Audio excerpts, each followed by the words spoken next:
حي على الفلاح.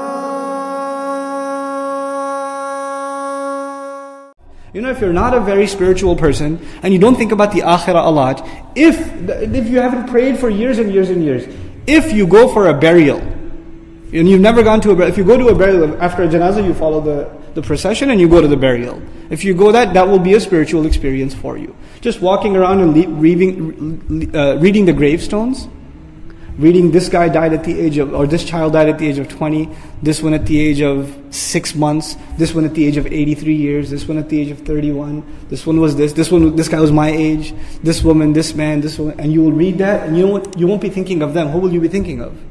Yourself. It's going to open up your eyes. The graveyard is a great place to open up your eyes, to remember where we're all headed. It's a place of silence and reflection. And yet you people, you even turned the graveyard into a place of takathur. You couldn't even get a lesson from that. You people are hopeless. Which is why the past tense in the beginning is appropriate. Alha. It deluded you. Not that it will delude you, but it already deluded you. In other words, you are beyond hope. You people are a hopeless case. If it says it will delude you, there's still hope. Maybe it won't. Maybe I'll change because it has that potential. But if it's already happened, it means you people are a hopeless case. SubhanAllah. Now, specifically this comment, there are many mufassirun that have said this, but we'll just quote Shawkani, inshallah ta'ala. وَقِيلْ إِنَّهُمْ كَانُوا يَزُورُونَ الْمَقَابِرِ. It said that they used to visit these graves. فَيَقُولُونَ هَذَا قَبْرُ فُلَانٍ وَهَذَا قَبْرُ فُلَانٍ فَيَفْتَخِرُونَ بِذَلِكَ. And they used to say, this is the grave of that great one. This is the grave of that great one. They used to take pride in saying that. كَلَّا سَوْفَ تَعْلَمُونَ ثُمَّ كَلَّا سَوْفَ تَعْلَمُونَ. Identical ayat, except for what? ثُمَّ in the beginning. The rough meaning, كَلَّا. First, let's look at the word كَلَّا. بِمَعْنَى حَقًّا. كَلَّا means for sure. كَلَّا literally means not at all. No way. No way. In other words, this delusion of yours is not going to last. No way. You're going to wake up soon. And when you do wake up, you will yourself be saying, what have I done? How could I have been deluded? You know, when people are so distracted, there are people you try to wake up and you try to tell them what life is all about, and they don't want to hear it at all. And you say to yourself, man, there's no way this guy will ever accept the truth. That guy is a hopeless case. This one, no way they will ever listen. Allah says to them, Kalla. No, there is a time. For sure.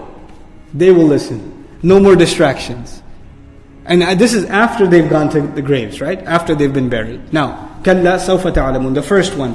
Very, very soon you will find out. سَتَعْلَمُونَ means soon you will find out. سَوْفَ تَعْلَمُونَ. Very soon you will find out. Meaning your death is very, very close. It's not just close, it's very close. And as soon as you die, you're going to find out. Ali radiallahu anhu used to say, النَّاسُ نِيَّامٌ. People are sleeping. He says people are sleeping. And when they die, they wake up. They die, they wake up. This was his comment, radiallahu anhu, in regards to this ayah. So we find, كَلَّا سَوْفَ تَعْلَمُونَ. Soon you will find out. Find out when? You'll find out when you go to your grave. Man, what have I been busy with? What should I have been busy with?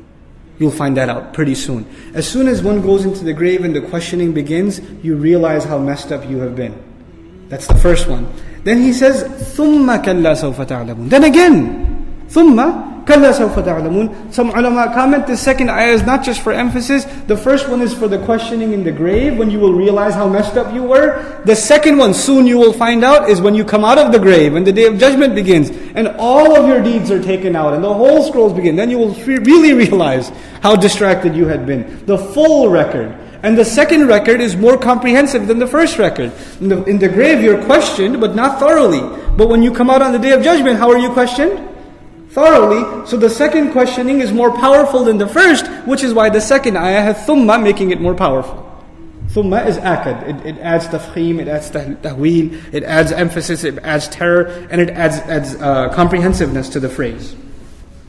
So Allah Azza wa Jal says, كَلَّا سَوْفَ تَعْلَمُونَ ثُمَّ كَلَّا سَوْفَ تَعْلَمُونَ. Az-Zamakhshari has an interesting comment. He says, إِنذَارٌ لِيَخَافُوا فَيَنْتَبِهُوا مِنْ غَفْلَتِهِمْ. This is a gift from Allah. This is a warning, so that they may wake up from their delusion and their distraction. وَالتَّكْرِيرُ تَأْكِيدٌ لِلْرَدْعِ وَالْإِنذَارِ عَلَيْهِمْ. And this repetition, the benefit of it is that when you repeat, the warning becomes stronger. I'm telling you, When you do that twice, what happens? The one listening is really warned.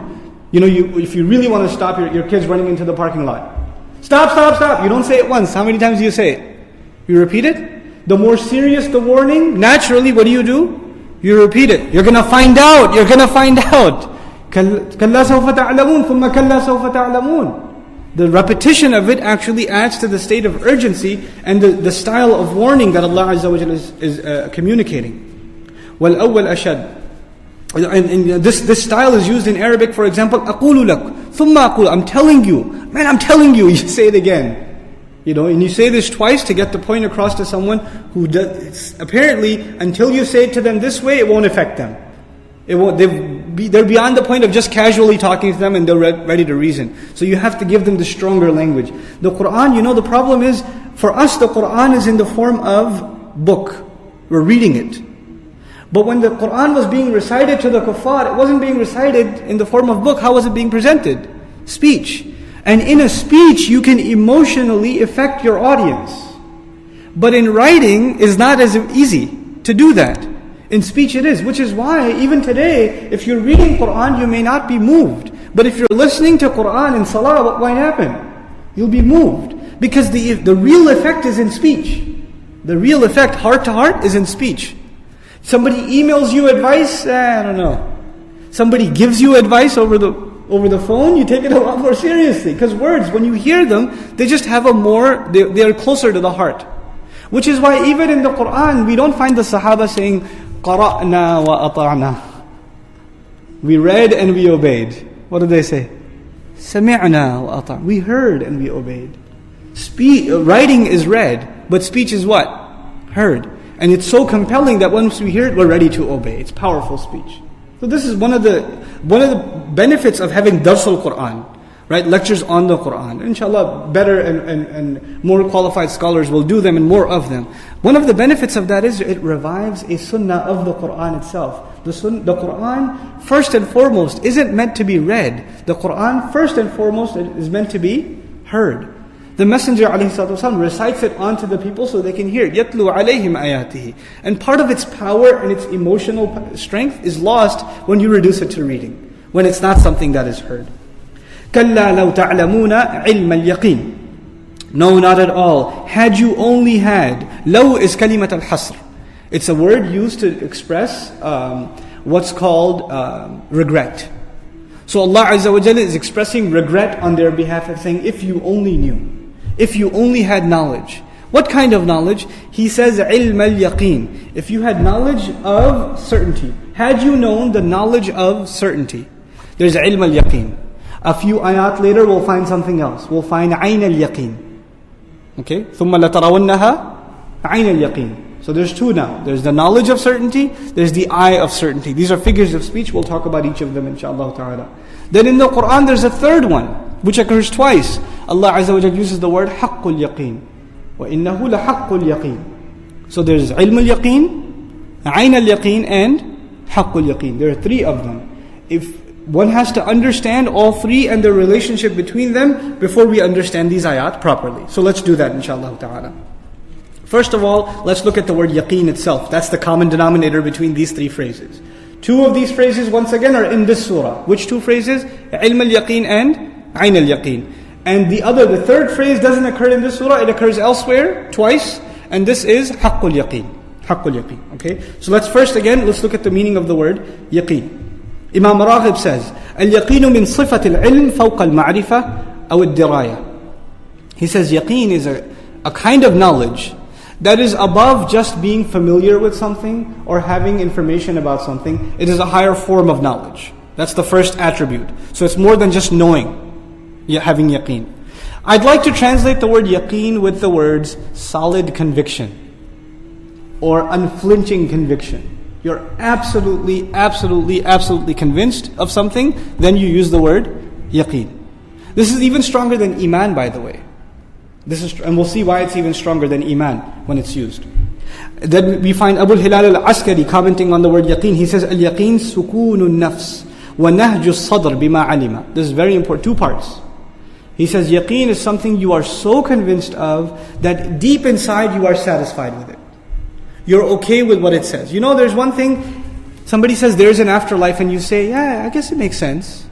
I guess it's possible. Right? Okay, I'm willing to accept that. That's not yaqeen. That's a casual acceptance. But you say for sure, as sure as yesterday, as sure as you are sitting before me, that's certain that there is an akhirah. Now this becomes yaqeen. And I'm sad in my heart, this is not just a casual thing, it's become firm. This is the first attribute of yaqeen.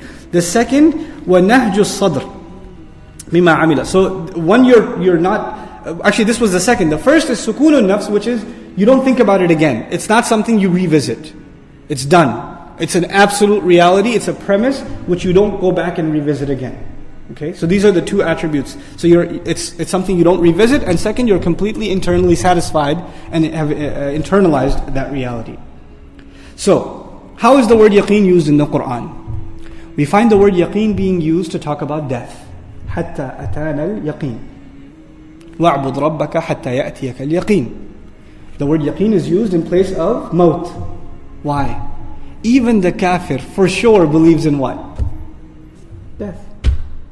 You know, no matter if you could disbelieve in akhirah, you can disbelieve in the questioning of the grave, you can disbelieve in paradise and hellfire, fine. No one in their right mind will disbelieve in death. That is the absolute certainty. That's the starting point for any discussion. For anyone, they would know what is the certainty in our future. What's one thing for sure? It's death. That's for sure. So it's so certain for everyone that Allah uses the word yaqeen for it. He uses the word yaqeen for it. Now we find in the Quran this idea of, you accept it, it makes sense to you, but you don't want to really let it internalize inside. We find this concept in the Quran too. We find, قُلْتُمْ مَا تَدْرِي مَا السَّاعَةِ إِنَّ ظُنُّ إِنَّ إِلَّا ظَنًّا وَمَا نَحْنُ بِمُسْتَيْقِنِينَ. When you tell them about the hour, they say, yeah, we've thought about it. Nothing more than a thought though. We think it's a good idea, but we're not thoroughly convinced. وَمَا نَحْنُ بِمُسْتَيْقِنِينَ. We're not ready to accept it deep down inside. Casually, it's an interesting concept, sir. It's a very interesting theology you Muslims have. That's as far as you'll go. But you're not going to accept it as istiqan. You're not going to let it get deep inside of you, inshallah. So this is the tragedy of the one who doesn't have yaqeen. Assalamu alaikum wa rahmatullah. If you enjoyed this video, please do share it with friends and family. If you want to see more videos from this series, click on the box at the top. If you want to see other videos, click on the box at the bottom. And don't forget to hit the subscribe button. Thanks.